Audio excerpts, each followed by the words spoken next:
Bangladesh war veterans, scholars, and social activists expressed concern over the political unrest in the country and blamed the Islamist party Jamaat-e-Islami for mounting tensions between the feuding parties ahead of the national elections.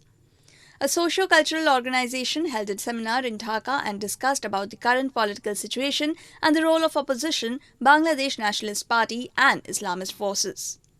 Commenting upon the political uncertainty, President of Bangladesh political party Jatiya Samajtantrik Dal, Rafiq Haq Khokon, urged the government to take a strong step with an aim to end the deadlock.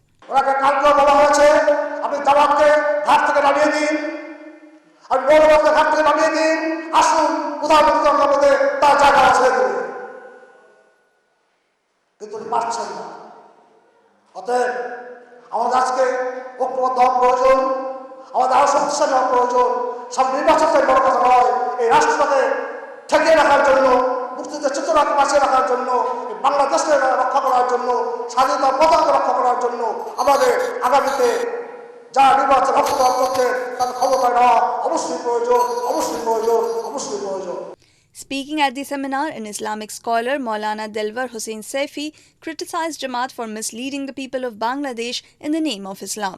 আমাদের দেশে পাকিস্তানের মওদুদি সাহেব কর্তৃক সংগঠিত প্রতিষ্ঠান জামাত ইসলামী এবং তার ছাত্র সংগঠন ইসলামী ছাত্র শিবির তারা যে ইসলামের নামে এই বাংলাদেশের 16 কোটি মানুষকে ইংরেজি শিক্ষিত হোক আর আরবি শিক্ষিত হোক সবাইকে যে ধোঁকা দিয়ে যাচ্ছে, এই ধোঁকাটা সম্পর্কে আপনারা যারা এখনো অবগত হননি এমন কেউ যদি এখানে থেকে থাকেন আমি তাকে অবগত করার জন্য আসছি। Correspondent Rafiq from Dhaka for ANI.